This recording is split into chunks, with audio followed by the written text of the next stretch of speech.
द्वितीय तिमोथी 3 अध्याय को आसिबे। द्वितीय तिमोथी 3 अध्याय 12 पद लिखा जाए, प्रकृत जो माने ख्रीष्ट जीशुंक सहभागितार धर्म जीवन यापन करने को इच्छा करती से माने ताड़ना भोग करे। प्रिय भाई भणी माने जो माने ख्रीष्टंक ठारे थाई पवित्र हेबा पाई चाहती, धर्म जीवन यापन करिया पाई चाहती, संकीर्ण पथ दे चलिबा पाई चाहती, से माने ताड़ना भोग करिवे। एही प्रकार प्रचारक एही प्रकार वक्ता मानकु आज ख्रिस्टियन समाज रे अनेक भाई भणी माने पसंद करंती नै, किंतु सेमाने पसंद करती जो माने कहती कि तुम ख्रीष्टन ठारे आस, तुम दुख घुंची जीव, अभाव रहिबो नाही, दुख नाही, निंदा नाही, ताड़ना नाही, एही प्रकार कथा गुडी को जो माने प्रचार करती सेमानकु सेमाने पसंद करती। तुम ख्रीष्टन ठारे आस, तुमर संपत्ति बढ़ी जीव, घर उपरे घर बांधिब, दुख आउ रहिबो नाही, एही जो मिथ्या कथा गुडी को एहा लोक माने शिक्षा को ग्रहण करुछंती आ ए प्रकार वक्ता मानकर भक्त हो जाइछंती, ए प्रकार प्रचारक मानकर भक्त से माने हो जाइछंती। प्रिय भाई भणी माने परमेश्वर वाक्य कहे एही सत्य वाक्य को प्रचार करुथिबा दास माननकु आज क्रिश्चियन समाज रे से माने पसंद करंती नै। आपण काहा को पसंद करंती हम कहिबा पई चाहे। आपण काहा को पसंद करंती, ईश्वर को वाक्य को ना मनुष्य मानकर ज्ञान बुद्धि को? आपण काहा को पसंद करंती प्रिय भाई भणी माने? बाइबल कहे प्रभु आम मान को जहाँ लिखि देइछंती जो माने ख्रीष्ट जीशु को सहभागितारे रही धर्म जीवन यापन करने चाहती से माने ताड़ना भोग करिवे। मु कहिबा पई चाहे एही दिन मानकरे दिन को दिन ताड़ना बढ़ुची आउरी आगु को मध्य ताड़ना बढ़िबो आ जने ख्रिस्टियान ताड़ना निमंते प्रस्तुत हेबार आवश्यक रहिछि, ताड़ना को सामना करिबा पई प्रस्तुत हेबार आवश्यक रहिछि।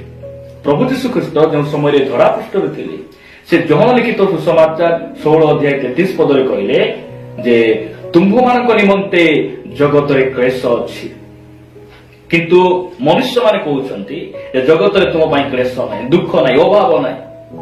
आपण काहा कथा विश्वास करूछंती? आपण मनुष्य मानक कथा विश्वास करूछंती ना प्रभु यीशु ख्रीष्टन कथा को विश्वास करूछंती? यीशु जदि कहउछंती ताड़ना अछि, निश्चित भाबरे ताड़ना रहिबो, दुख रहिबो। से केवल ताड़ना अछि कहिले ताहा नुहे, से कहिले जगत रे तुम मान पई क्लेश अछि, मात्र साहस धर, जगत को मु जय करिछि। प्रिय भाई भणी माने ख्रिस्टियन जीवन गोटे दुख देई क्लेश देई जीवा जीवन अटे। आउ एही क्षणिक दुख परे परमेश्वर हमको अनंत काल सुख से रखिछंती। सेति पाई आज आपण काहा को पसंद करंती मु कहिबा पई चाहे। आपण माने सेमान को शिक्षा सुनंतु जे माने आपण मानकु ताड़ना पाई प्रस्तुत करूछंती, जो माने आपण को पवित्र हेबार शिक्षा दउछंती, जो माने ताहांकर आगमन को प्रस्तुत कला भली परामर्श दउछंती, आपण माने सेमान को शिक्षा सुनंतु, निज को सुधारंतु। प्रिय भाई भणी माने मु द्वितीय विषय कहिबा पई चाहे, केउ वक्ता मानकु ख्रिस्टियन अनेक ख्रिस्टियन भाई भणी माने पसंद करंती नै। सेमानक मध्यरु द्वितीय वक्ता बा द्वितीय शिक्षक बा द्वितीय प्रचारक बोली मध्ये आमे कहिले अत्युक्ति हेबो नै। द्वितीय विषय मु आपण मानकु कहिबा पई चाहे, आपण माने प्रेरित पुस्तक 2 अध्याय को आसीबे। प्रेरित पुस्तक 2 अध्याय 40 पद। पुनी अन्यान्य अनेक कथा द्वारा से साक्ष्य देबाकू लागिले और सेमानकु उपदेश देई कहिले एही कुटिल वंश ठारू आपण माने रक्षा हुअन्तु बा रक्षा पांतु बा पृथक हुअन्तु। पितर जो समय पेंटिकोस्ट दिवस रे से प्रचार करुथिले सही समय अनेक लोक बा 3000 लोक ताहांकर वाक्य को ग्रहण कले, बाप्तिजित हेले। तापर से परामर्श दउछन, शिक्षा दउछंती जे तुमे कोन हुओ एई कुटिल वंश ठारू तुमे रक्षा हुओ बा पृथक हुओ।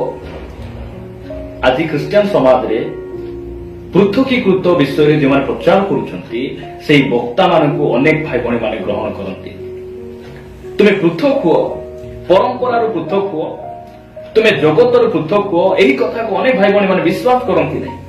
प्रिय भाई भणी माने आमे पृथक न हेले से हमर परमेश्वर हेबे नै, से हमर प्रभु हेबे नै। एहा बाइबल कहे जदि आपण माने द्वितीय कोरिन्थियो 6 अध्याय को आसीबे 17 पद रे प्रकार लिखा जाय, एडु प्रभु एहा कहंती तुम्हे माने सेमानक मध्यरु बाहरी आस आ पृथक हो आ अशुचि पदार्थ स्पर्श कर नै, पुनी आम्हे तुम मानकु ग्रहण करिबा। ସେ କେତେବେଳେ ଗ୍ରହଣ କରିବେ ଯେତେବେଳେ ଆମେ ପୃଥକ ହେବା।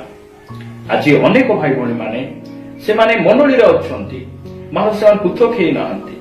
କଣ ପୃଥକ ହେଇନାହାନ୍ତି? ଆଜି ମଧ୍ୟ ନିଜର ପୁଅ ଝିଅକୁ ସେମାନେ କଳା ଦୌଡ଼ି ବାନ୍ଧନ୍ତି, କଳା ଟୁପା ପିନ୍ଧାନ୍ତି। ଆଜି ମଧ୍ୟ ସେମାନେ କଣ କରନ୍ତି ଯେ ବିଭିନ୍ନ ପ୍ରକାର ଏ ଯୋଉ ଉଠାଣି କାର୍ଯ୍ୟକ୍ରମ କରନ୍ତି। ଆଜି ମଧ୍ୟ ସେମାନେ ପରିବାରରେ କିଏ ମୃତ୍ୟୁବରଣ କଲେ ସେମାନେ 3 ଦିନିଆ ସେ କ୍ରିୟାକୁ କରନ୍ତି, 10 ଦିନିଆ, ବିଭିନ୍ନ ପ୍ରକାର ବନ୍ଧନରେ ସେମାନେ ଅଛନ୍ତି, ପୃଥକ ହେଇନାହାନ୍ତି। ଆଉ ଯେଉଁ ପ୍ରଚାରକ ମାନେ, ଯେଉଁ ପ୍ରଭୁଙ୍କ ଦାସ ମାନେ ଏଇ ପୃଥକୀକୃତ ଶିକ୍ଷା ଦିଅନ୍ତି, ସେମାନଙ୍କୁ ସେମାନେ ପସନ୍ଦ କରନ୍ତି ନାହିଁ। ଆପଣ କାହାକୁ ପସନ୍ଦ କରୁଛନ୍ତି? ପ୍ରିୟ ଭାଇ ଭଉଣୀ ମାନେ, ପରମ୍ପରାକୁ ଭାଙ୍ଗିବାର ସେବା କାର୍ଯ୍ୟ ପ୍ରଭୁ ଯୀଶୁଖ୍ରୀଷ୍ଟଙ୍କର ଥିଲା। ସେ ବାକ୍ୟ ପ୍ରଚାର କରୁଥିଲେ, ସବୁ ବିଷୟରେ ଶିକ୍ଷା ଦେଉଥିଲେ, ମାତ୍ର ପରମ୍ପରା ବିରୁଦ୍ଧରେ ମଧ୍ୟ ସେ ଶିକ୍ଷା ଦେଉଥିଲେ। ଆଜି ଅନେକ ଭାଇ ଭଉଣୀ ମାନେ ସେମାନଙ୍କର ପରମ୍ପରାକୁ ଧରି ବସିଛନ୍ତି। ପ୍ରାଚୀନ ମାନଙ୍କର ପରମ୍ପରା, ଯୋଉ ସିଞ୍ଚା ବାପ୍ତିସ୍ମ, ଶିଶୁ ବାପ୍ତିସ୍ମ, ଏସବୁ ବିଷୟ ବାଇବେଲର ନୁହେଁ। ଆଉ ଯେଉଁମାନେ ଏହି ସଂଶୋଧନର ବାକ୍ୟ, ଏହି ପୃଥକୀକୃତର ବାକ୍ୟ ଯେଉଁମାନେ କହନ୍ତି, ସେଇ ପ୍ରକାର ବକ୍ତା ମାନଙ୍କୁ ସେମାନେ ପସନ୍ଦ କରନ୍ତି।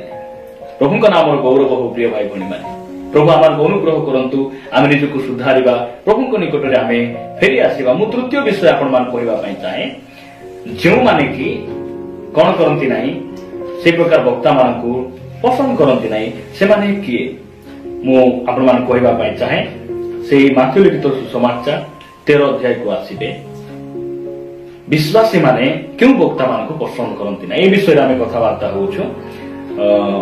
ମାଥ୍ୟୁ ଲିଖିତ ସୁସମାଚାର 13 ଅଧ୍ୟାୟ 57 ପଦରେ ଲେଖାଯାଏ, ଆଉ ସେମାନେ ତାହାଙ୍କଠାରେ ବିଘ୍ନ ପାଇଲେ, କିନ୍ତୁ ଯୀଶୁ ସେମାନଙ୍କୁ କହିଲେ, ଭାବବାଦୀ ନିଜ ପୈତୃକ ନଗର ଓ ସ୍ୱପରିବାର ବିନା ଅନ୍ୟ କୌଣସି ଠାରେ ହତାଦର ହୁଅନ୍ତି। ଖ୍ରୀଷ୍ଟିଆନ ସମାଜର ଅନେକ ଭାଇ ଭଉଣୀ ମାନଙ୍କୁ ଆପଣମାନେ ଦେଖନ୍ତୁ, ଲକ୍ଷ୍ୟ କରନ୍ତୁ, ସେମାନେ ଗାଁର ପ୍ରଚାରକ ମାନଙ୍କୁ ପସନ୍ଦ କରନ୍ତି। ପ୍ରଭୁ ଯୀଶୁଖ୍ରୀଷ୍ଟ ଯେଉଁ ନଗରରେ ପ୍ରତିପାଳିତ ହେଲେ, ନାଜରିତ ନଗରରେ ସେ ରହି, ନାଜରିତର ଲୋକମାନେ ତାଙ୍କଠାରେ ବିଘ୍ନ ପାଇଲେ। ଏ ତ ଆମ ଗାଁ ପିଲା, ଏ କଣ ଜାଣିଛି, ଆଉ ଏତେ ବୁଦ୍ଧି ଏତେ ଜ୍ଞାନ ଆସିଲେ ମଧ୍ୟ କଣ ହେବ, ଏ ତ ଗାଁ ଲୋକ। এই প্রকার নাগরিক লোকমানক তাঙ্কু ভাবিলে প্রভু যীশুখ্রিস্ট তাঙ্ক আখি আগে সে পবিত্র জীবন যাপন করুছন্তি, সে সিদ্ধ ভাবে চালুছন্তি, তাঙ্কর শিক্ষা মধ্যে আশ্চর্য অটে, তথাপি লোকমানে আদর করু নাহান্তি, গ্রহণ করু নাহান্তি। খ্রিস্টিয়ান সমাজরে নিজ গাঁর নিজ অঞ্চলর বক্তা মানকু সেমান পছন্দ করিবে নাই, সেমানকু বাহারু বক্তা দরকার। আখি আগে যে প্রভুঙ্ক দাস মানে ସେମାନେ ପରିଶ୍ରମ କରୁଛନ୍ତି, ସେବା କରୁଛନ୍ତି, ପବିତ୍ର ଜୀବନ ଯାପନ କରୁଛନ୍ତି, ଅଭିଷେକ ରହିଛି, ସେମାନଙ୍କୁ ସେମାନେ ପସନ୍ଦ କରନ୍ତି ନାହିଁ। ବାହାର ଦେଶରୁ ଦରକାର ସେ ବକ୍ତା, ସେ ସିନେମା ବାୟା ହେଇଥାଉ, ସେ ବକ୍ତା ସେ ବକ୍ତାର ଆତ୍ମିକ ଜୀବନ ଯେମିତି ଥାଉ ନା କାହିଁକି, ସେମାନଙ୍କୁ ଅନେକ ଭାଇ ଭଉଣୀ ମାନେ ପସନ୍ଦ କରନ୍ତି। କାହିଁକି? ସେମାନେ ଆସିଲେ ଏମାନଙ୍କର ଇଚ୍ଛା ଥିଲା ଭଳି କଥା ସେମାନେ କହିବେ, ଯୋଉଟା ଶୁଣିବା ପାଇଁ ମାନେ ଚାହୁଁଥିଲେ ସେଇଟା ଶୁଣିବେ, ସେଥିପାଇଁ ସେମାନେ ପସନ୍ଦ କରନ୍ତି। ଏଇସବୁ ବାକ୍ୟ ଗୁଡିକ ଆପଣମାନଙ୍କୁ ଭଲ ଲାଗି ନପାରେ, କିନ୍ତୁ ମୁଁ କହିବା ପାଇଁ ଚାହେଁ, ଆମେ କେଉଁ ଦାସଙ୍କର ବାକ୍ୟ ଶୁଣିବାର ଅଛି, କେଉଁ ବାକ୍ୟ ଆମ ଜୀବନକୁ ସଜାଡି ପାରେ। ପ୍ରିୟ ଭାଇ ଭଉଣୀ ମାନେ, ଏଇଟା ଆମେ ଧ୍ୟାନ ଦେବାର ଆବଶ୍ୟକ ରହିଛି। ସେଥିପାଇଁ ତୃତୀୟ ବିଷୟ ଆମେ ଦେଖୁଛୁ ଯେ କେଉଁ ବକ୍ତା ମାନଙ୍କୁ ଲୋକମାନେ ପସନ୍ଦ କରନ୍ତି ନାହିଁ, ଯେଉଁ ବକ୍ତା ମାନେ, ଯେଉଁ ପ୍ରଭୁଙ୍କ ଦାସ ମାନେ ଆମ ଗାଁରେ ରହୁଛନ୍ତି, ନିଜ ଅଞ୍ଚଳର ଅଟନ୍ତି, ସେମାନଙ୍କୁ ସମ୍ମାନ ନାହିଁ, ଆଦର ନାହିଁ, କିଛି ନାହିଁ ଏଇ ଦିନ ମାନଙ୍କରେ। ଏହା ଆପଣ ସୁନିଶ୍ଚିତ ଭାବରେ ଦେଖିପାରୁଥିବେ ଆଜି ଦିନ ମାନଙ୍କରେ ଏଇସବୁ ବିଷୟ ଘଟୁଛି। ପ୍ରିୟ ଭାଇ ଭଉଣୀ ମାନେ, ମୁଁ ଶେଷ କଥା ଆଉ ଚତୁର୍ଥ କଥା କହିବା ପାଇଁ ଚାହେଁ, କେଉଁମାନଙ୍କୁ, କେଉଁ ବକ୍ତା ମାନଙ୍କୁ ବିଶ୍ୱାସୀ ମାନେ ପସନ୍ଦ କରନ୍ତି ନାହିଁ। ବା ହିତୋପଦେଶ 12 ଅଧ୍ୟାୟକୁ ଆସିବେ। ହିତୋପଦେଶ 12 ଅଧ୍ୟାୟ 1 ପଦରେ ଲେଖାଯାଏ, ଯେଉଁ ଲୋକ ଶାସନ ଭଲ ପାଏ ସେ ଜ୍ଞାନ ଭଲ ପାଏ, ମାତ୍ର ଯେ ଅନୁଯୋଗ ଘୃଣା କରେ ସେ ପଶୁ ତୁଲେ। ଏ ସ୍ଥାନରେ ମୁଁ କହିବା ପାଇଁ ଚାହେଁ, ଯେଉଁମାନେ ଆମକୁ ସଂଶୋଧନର ବାକ୍ୟ କହନ୍ତି, ଯେଉଁ ବକ୍ତା ମାନେ ପାପକୁ ପରିତ୍ୟାଗ କର ବୋଲି କହନ୍ତି, ସେମାନଙ୍କୁ ସେମାନେ ପସନ୍ଦ କରନ୍ତି ନାହିଁ, ପସନ୍ଦ କରନ୍ତି ନାହିଁ।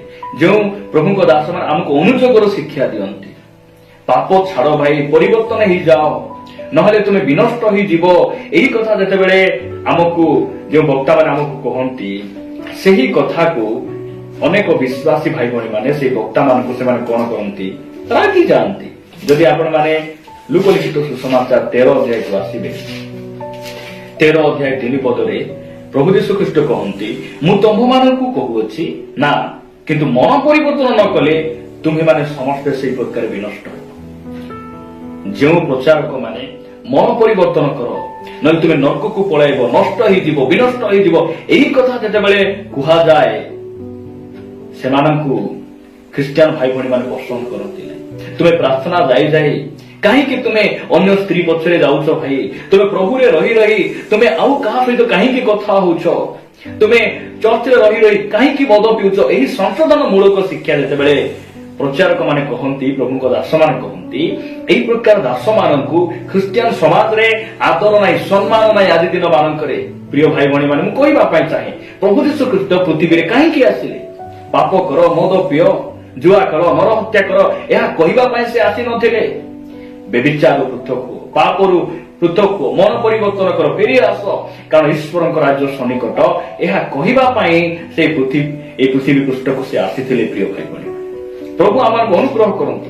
ବାପ୍ତିଜିକ ଯୋହନଙ୍କୁ ହେରୋଦଙ୍କ ପରିବାର ରାଗିବାର କାରଣ କଣ? କାରଣ ବାପ୍ତିଜିକ ଯୋହନ ହେରୋଦଙ୍କର କିଛି କ୍ଷତି କରିନଥିଲେ, ତାଙ୍କର ସମ୍ପତ୍ତିକୁ ସେ ଲୋଭ କରିନଥିଲେ, ତାଙ୍କର ଜମିକୁ ସେ ଅକିପାଇ କରିନଥିଲେ, କୌଣସି ବିଷୟ ତାଙ୍କର କ୍ଷତି କରିନଥିଲେ। ମାତ୍ର ସେ ଗୋଟେ ବିଷୟ କହିଲେ ଯେ ତୁମେ ଆପଣ ଭାଇର ଭାର୍ଯ୍ୟାକୁ ରଖିବା ଏହା ବିଧିସଙ୍ଗତ ନୁହେଁ। ତୁମେ ସେଠିରୁ ମନ ପରିବର୍ତ୍ତନ କର, ତୁମେ ନର୍କକୁ ପଳାଇବ, ଏହି ପ୍ରକାର କଥା କହିବାରୁ ହେରୋଦ ଆଉ ତାଙ୍କର ସ୍ତ୍ରୀ ରାଗିଗଲେ। ତାଙ୍କୁ ରାଗିଗଲେ, ଗ୍ରହଣ କଲେ ନାହିଁ, ଆଉ ଜେଲରେ ତାଙ୍କର ମସ୍ତକକୁ କଣ କଲେ? ଛେଦନ କରିଦେଲେ। ଲୋକ ପଠାଇ ସେମାନେ ଖଡ୍ଗରେ ଯୋହନଙ୍କର ମସ୍ତକକୁ କାଟିଦେଲେ। ପ୍ରିୟ ଭାଇ ଭଉଣୀ ମାନେ, ମୁଁ କହିବା ପାଇଁ ଚାହେଁ, ଆଜି ଦିନ ମାନଙ୍କରେ ଖ୍ରୀଷ୍ଟିଆନ ସମାଜରେ ବିଭିନ୍ନ ବାଇବେଲ ପରିବର୍ତ୍ତେ ବିଭିନ୍ନ ବିଷୟ ଗୁଡିକ ଘଟୁଛି, ଯାହାକି ବାଇବେଲ ବିଧି ସଙ୍ଗତ ନୁହେଁ, ବାଇବେଲ ସହମତ ନୁହେଁ। ପ୍ରଭୁ ଆମକୁ ଅନୁଗ୍ରହ କରନ୍ତୁ। ଆମେ କାହାକୁ ପସନ୍ଦ କରୁଛୁ? ବାଇବେଲର ପରମେଶ୍ୱରଙ୍କୁ, ନା ଯେଉଁମାନେ ବାଇବେଲ ବିରୋଧରେ କଥା କୁହନ୍ତି ସେ ବକ୍ତା ମାନଙ୍କୁ? ଆମେ ବାଇବେଲ ଭିତ୍ତିକ ପ୍ରଭୁଙ୍କ ଦାସମାନଙ୍କୁ ଆମେ ଗ୍ରହଣ କରୁଛୁ, ନା ଅନ୍ୟ କାହାକୁ ଗ୍ରହଣ କରୁଛୁ? ପ୍ରଭୁ ଆମକୁ ଅନୁଗ୍ରହ କରନ୍ତୁ। ସେଥିପାଇଁ ଏହି ପ୍ରକାର ବିଶ୍ୱାସୀ ମାନଙ୍କର ଆମେ ପୃଥକ ହେବା। ଯେଉଁ ପ୍ରଭୁଙ୍କ ଦାସ ମାନେ ଅନୁତାପର ଶିକ୍ଷା ଦେଉଛନ୍ତି, ପରିବର୍ତ୍ତନ ହେବାର ପରାମର୍ଶ ଦେଉଛନ୍ତି, ଆମେ ସେମାନଙ୍କର ଠାରୁ ଆମେ ଶିଖିବା। ଆମେ କୌଣସି ବକ୍ତା ପରି, କୌଣସି ମନୁଷ୍ୟ ପରି ହେବା ନାହିଁ, କୌଣସି ଜ୍ଞାନୀ ପରି ହେବା ନାହିଁ, ଆମେ ଯୀଶୁଙ୍କ ପରି ହେବା। ଏହା ବାଇବେଲ ଆମକୁ କହେ। ପ୍ରଭୁ ଏହି ବାକ୍ୟ ଦେଇ ଆମ ପ୍ରତ୍ୟେକଙ୍କୁ ପ୍ରଚୁର ଭାବରେ ଆଶୀର୍ବାଦ କରନ୍ତୁ।